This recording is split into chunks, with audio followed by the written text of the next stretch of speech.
Bonjour à tous et à toutes, j'espère que vous allez bien et on se retrouve aujourd'hui pour une vidéo un peu plus dans le domaine de la géographie, mais ce sont les sciences sociales en général. Donc je vais vous parler un petit peu des migrations internationales. C'est un sujet qui entre aussi dans le thème 3 de géographie sur les mobilités généralisées pour le programme de seconde.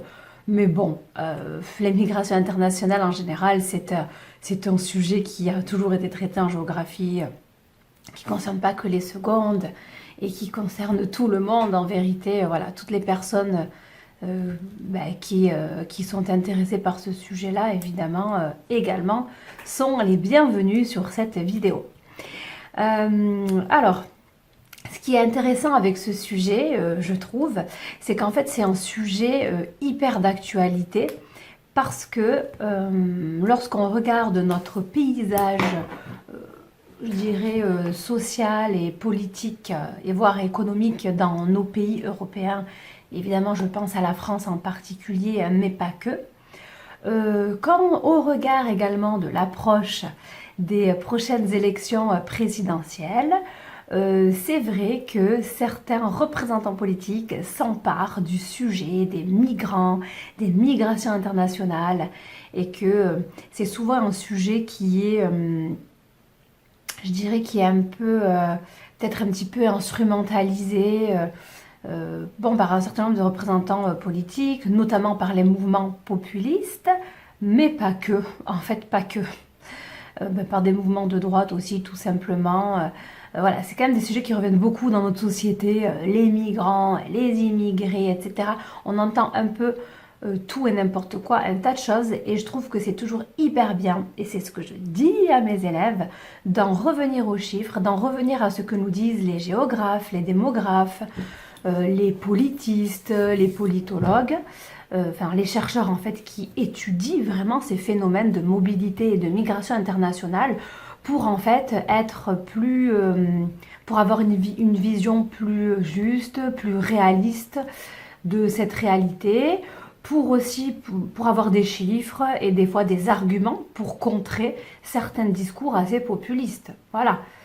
Donc je trouve que c'est un sujet vraiment hyper intéressant parce qu'on peut le relier vraiment à l'actualité, à l'actualité, voilà, à des sujets de société. Donc, les migrations internationales, alors en gros, on a des chiffres évidemment qui ne peuvent pas être complètement précis, mais entre 2015 et aujourd'hui, il y aurait 250-270 millions de migrants à travers le monde.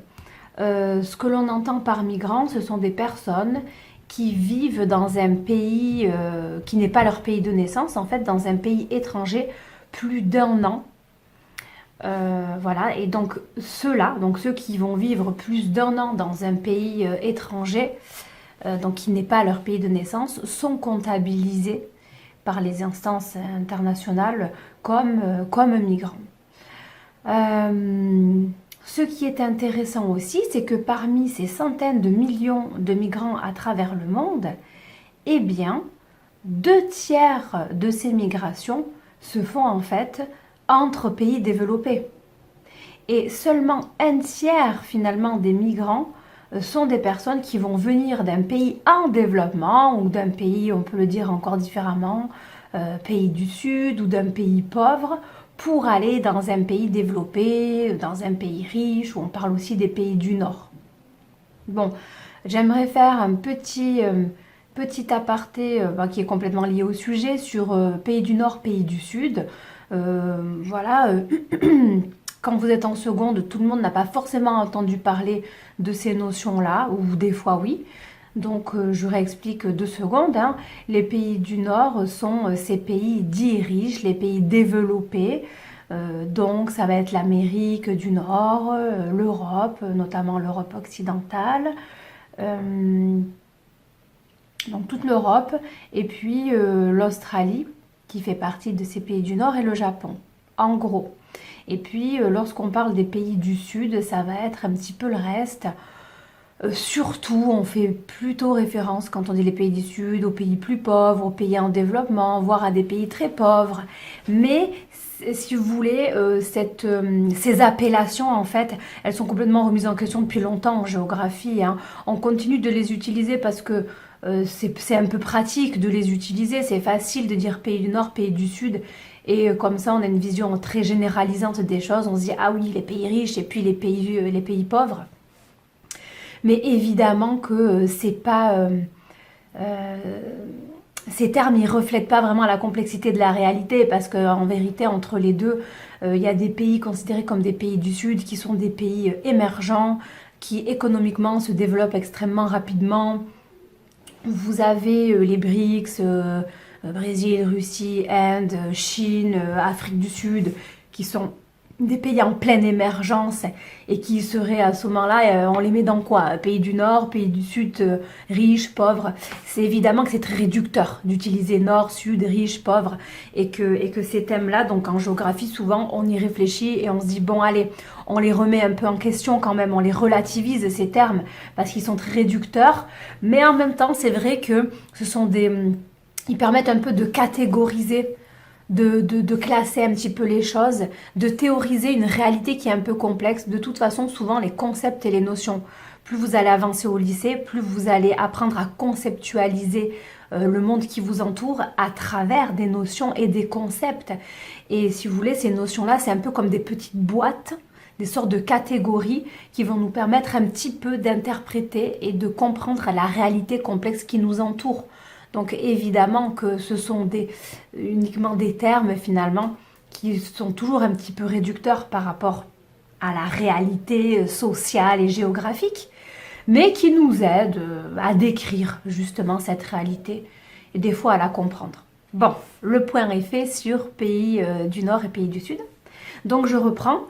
À retenir que finalement parmi toutes ces migrations internationales, eh bien, vous avez simplement un tiers finalement de ces migrations qui concernent des gens de pays plutôt en développement qui se dirigent vers des pays développés. Pourquoi j'insiste sur ça? Parce que la plupart du temps, lorsque vous entendez en fait des propos sur ce type de sujet, que ce soit dans la bouche de nos représentants et représentantes politiques ou que ce soit à travers nos médias, tout dépend évidemment des médias qu'on va écouter. Je parlerai plutôt des médias mainstream, même si aujourd'hui, heureusement, grâce à Internet, vous avez accès à une quantité d'informations et à un tas de médias alternatifs. Et ça, c'est une chance pour vous, pour nous tous, même s'il faut apprendre aussi à faire le tri, parce qu'on a accès justement à énormément de choses. En tout cas, si vous écoutez les discours qui sont médiatisés en général, vous allez avoir tendance à entendre « oui, nous accueillons toute la misère du monde », voire « nous sommes envahis hein, », cette fameuse théorie du grand remplacement, vous en avez entendu parler, hein, cette théorie selon laquelle nous, alors je parle de la France, mais c'est des choses qu'on entend dans plein d'autres pays d'Europe, hein, théorie selon laquelle nous courons un danger imminent et que nous risquons d'être remplacés par tous ces immigrés qui veulent prendre le pouvoir, etc. Bon, là, il faut que les gens se calment un petit peu, en fait. Et non, revenons-en aux chiffres, revenons-en à ce que nous disent les démographes, les géographes, les politistes. Non, ce n'est pas vrai. Si vous avez une vision globale des migrations internationales, la majorité des migrations, donc les 2/3 des migrations dans le monde, se font entre la même région du monde. Je m'explique. Ça veut dire que la majorité des gens qui vont émigrer de leur pays, qui vont partir vivre dans un autre pays, évidemment, la plupart du temps, pour trouver un meilleur cadre de vie et une meilleure qualité de vie, la plupart de ces gens-là, vont en fait se déplacer dans un pays qui est à peu près dans la même région du monde que son pays d'origine. Pour les pays pauvres ou les pays en développement, la plupart des migrants, en fait, ne vont pas aller de leur pays dit pauvre jusqu'à un pays riche. En fait, pour la plupart, ils vont se déplacer dans un pays qui n'est pas trop loin, dans lequel ils vont pouvoir réussir à trouver un niveau de vie un petit peu meilleur, mais pas beaucoup plus loin. Et en fait, ça paraît tout à fait logique, parce que déjà, ayez bien conscience que ce ne sont pas du tout les plus misérables finalement qui s'en vont. Ceux qui vraiment peuvent quitter leur pays, finalement, ce ne sont pas les plus démunis de tous, puisqu'il faut avoir un minimum de réseau, il faut avoir un minimum de débrouillardise, de capacité à s'informer, à aller trouver les informations, que ce soit les informations administratives quand on migre légalement, ou que ce soit les réseaux, les passeurs lorsqu'on migre illégalement. Donc en fait c'est pas si évident que ça hein, de migrer, que ce soit légalement ou illégalement de toute façon. Voilà, et pour les pays dits du Nord, c'est la même chose. En fait, on est une majorité à circuler entre notre même région nord du monde, enfin, c'est-à-dire entre pays riches, quoi. Beaucoup d'Européens qui vont partir travailler en Amérique du Nord, enfin oui, voilà, notamment en Amérique du Nord, en fait. Et puis beaucoup, enfin voilà, des échanges entre Amérique du Nord et Europe, Europe du Nord, Europe occidentale.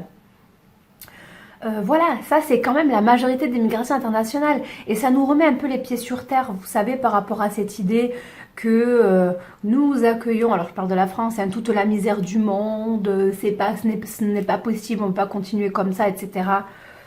Non, sincèrement, ça c'est pas une vision réaliste de ce qui se passe en termes de migration internationale.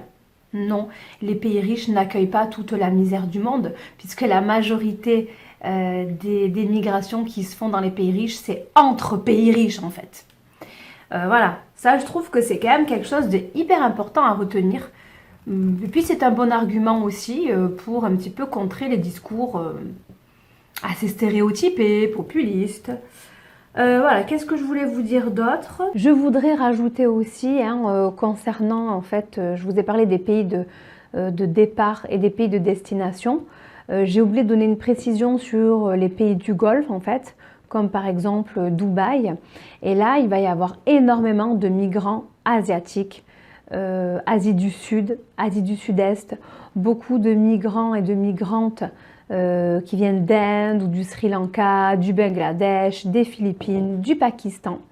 Souvent une main-d'œuvre peu qualifiée et puis très féminine, puisque ça c'est quand même une chose importante à dire que j'ai oublié de vous dire au début de la vidéo. De plus en plus de femmes font partie de ces migrants et donc migrantes internationaux. Et donc dans les pays en fait du Golfe comme les Émirats, comme voilà à Dubaï, etc. Et bien par exemple dans le bâtiment, dans le BTP, énormément de main d'œuvre asiatique. Et après dans le domaine domestique, les femmes de ménage, enfin la maison, voilà.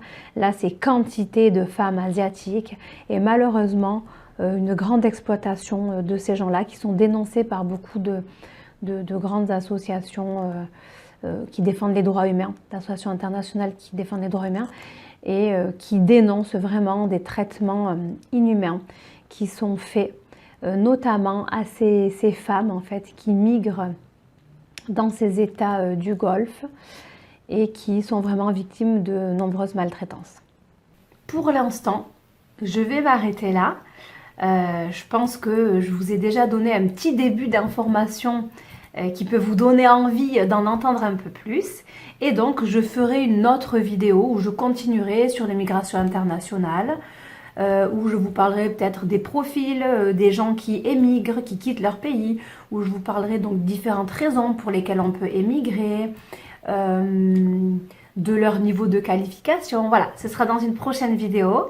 Je vous souhaite une bonne journée ou une bonne soirée et à la prochaine!